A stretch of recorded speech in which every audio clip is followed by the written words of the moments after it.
esse exercício ele deu o BFEP 2015, primeira fase, nível C, questão C13. Então, o que o enunciado fala? Né? Ele fala aqui, o símbolo do poder dos deuses, os temíveis raios produzem luz. Entretanto, não podemos controlá-los. Por sorte, Benjamin Franklin conseguiu elaborar um mecanismo que nos protege dos efeitos devastadores dos raios, os para-raios. Uma nuvem carregada pode gerar raios caso o campo elétrico estabelecido quebre a rigidez elétrica do ar. Ao lado, vemos uma nuvem com sua superfície inferior eletrizando, por indução, o solo logo abaixo. Então, aqui está carregado, né? Aí as cargas opostas acabam sendo atraídas para a superfície, né? Por isso que é por indução. Essa nuvem está na iminência de produzir um raio, então, quase produzindo um raio, né? Se colocarmos na região entre as nuvens e o solo uma esfera de 6 gramas e uma carga de 20 nanocoulombs, ela ficaria parada. Considerando que a superfície inferior da nuvem e a superfície do solo formam um capacitor plano, determine a DDP estabelecida entre essas duas placas. Então, calma aí, o que a gente quer saber? DDP. DDP estabelecida entre as duas superfícies. Bom, vamos entender o que está acontecendo ali. Né? Temos uma nuvem carregada de cargas negativas aqui. Tem tanta carga negativa aqui que acaba atraindo cargas positivas do solo e criando ali essa diferença de potencial, né? O que o problema fala também, né? Que um raio ele é produzido se esse campo elétrico, porque aqui, se eu tenho muita carga positiva e cargas negativas, como é que seria esse campo elétrico, né? Que a gente viu agora há pouco. É saindo da positiva para a negativa. Se eu tenho um campo elétrico aqui nessa região, né? Inclusive, que a esfera vai sentir, né? Campo elétrico ali. Que ele só vai ter o raio se esse campo elétrico quebrar a rigidez elétrica do ar. O que seria quebrar a rigidez elétrica? É que esse campo seja tão forte em que as cargas consigam se desprender, né? Desprender tanto do solo, no caso da nuvem, né? Se desprender da nuvem e sair e andar nessa região aqui. Mas a princípio a gente não quer isso. Está falando que está quase acontecendo isso, mas não aconteceu isso, né? E fala que se a gente colocar uma esfera, então a esferinha está aqui, de massa 6 gramas, então lá, massa, sempre recomenda colocar os dados do problema e lembrar de passar para o sistema internacional também, que já ajuda, né? Então lá, a massa da esfera é 6 gramas, 1 grama tem, ou melhor, 1 quilo tem 1000 gramas, então 6 gramas vai ser 6 vezes 10 a menos 3 quilogramas. Quilograma é a unidade de sistema internacional. E fala que a esfera também tem uma carga, né? Então vai ser a carga da esfera, vai ser o quê? 20 nanocoulombs. Esse N pequenininho representa nano, né? Nano é 10 elevado a menos 9. Então, 10 elevado a menos 9. Ou seja, eu tenho 20 vezes 10 a menos 9 coulomb. E diz que ela ficaria parada. Isso é uma informação importante também. Peraí. Que ela ficaria parada.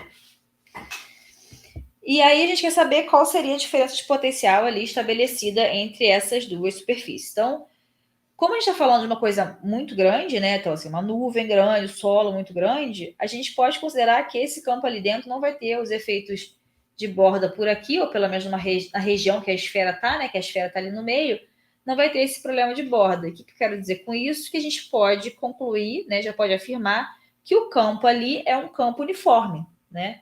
Então, o campo é uniforme. E qual é a graça disso? Se o campo é uniforme, a gente calculou no que a gente acabou de ver ali, né, que a diferença de potencial num campo uniforme é o campo vezes a distância do que você quer calcular, o potencial, né? Então, no caso, essa distância é o que está aqui no desenho como 100 metros. E o campo elétrico vai ser esse produzido pelas cargas. O que a gente precisa agora é tentar calcular quem é esse campo elétrico, né? A gente não tem, para a gente calcular o que o problema pediu, que é DDP, eu preciso saber que é o campo elétrico, né? Eu não sei quem é o campo elétrico, mas eu tenho uma informação interessante no enunciado, né? Que está ali, inclusive eu marquei de azul, que é que essa esfera ficaria parada. O que isso quer dizer se ela fica parada?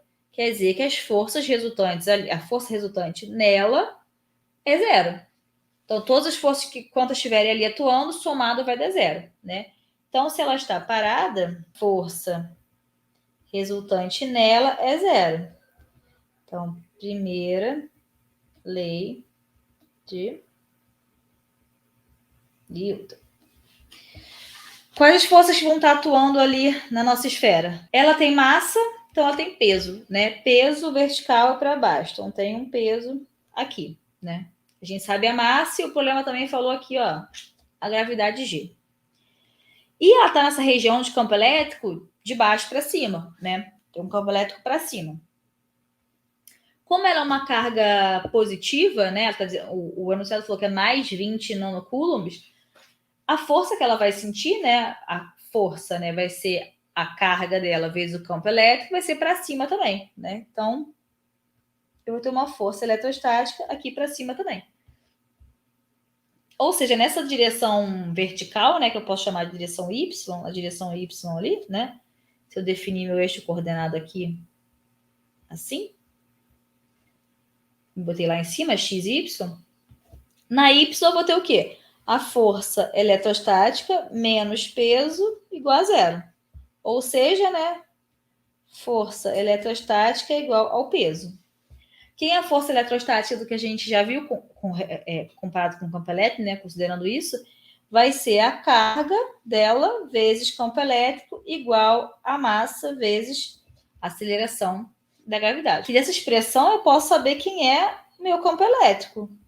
Ele vai ser massa do elétron G sobre a carga da esfera. Todas as informações que o enunciado já falou. O enunciado falou quem era a massa, 6 gramas, falou quem era a aceleração da gravidade, 10 metros por segundo quadrado, falou quem era a carga da esfera, como 20 vezes 10 a menos 9 coulombs, né? Então, eu só vou fazer o quê? Pegar esse campo elétrico, substituir aqui, eu consigo calcular a diferença de potencial entre, né, aqui, essa região e essa região daqui. Então, ali a minha variação de potencial vai ser igual ao campo elétrico, eu acabei de achar a expressão, que é massa do elétron não, da esfera, sobre carga da esfera, isso vezes a distância. Agora eu posso substituir todos os valores que tem enunciado, porque eu já tenho tudo, né? Os 6 gramas que a gente já tinha passado para quilo, né? Então, vou ter aqui, ó, 6 vezes 10 a menos 3 quilos. Tem a aceleração da gravidade, que o problema falou que é 10, o enunciado disse. A carga da esfera é 20 vezes 10 a menos 9. E ali a distância pelo desenho era 100 metros. Já estava no sistema internacional, já está em metros, né? Então, tem algumas potências de 10 aqui que a gente pode brincar, né? Então, tem uma 10 aqui. Aqui eu tenho 6 com 2, fico 1, 3, né? E aí depois eu posso somar os expoentes ali do 10, né?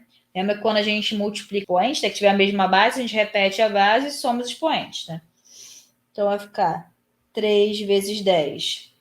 Aqui eu tenho menos 3 com mais 2. Então é menos 1, né? Esse aqui embaixo, quando só menos 1, desculpa, em cima, né? Esse menos 9 aqui, se eu coloco no numerador, eu vou ter um 10 elevado a 8.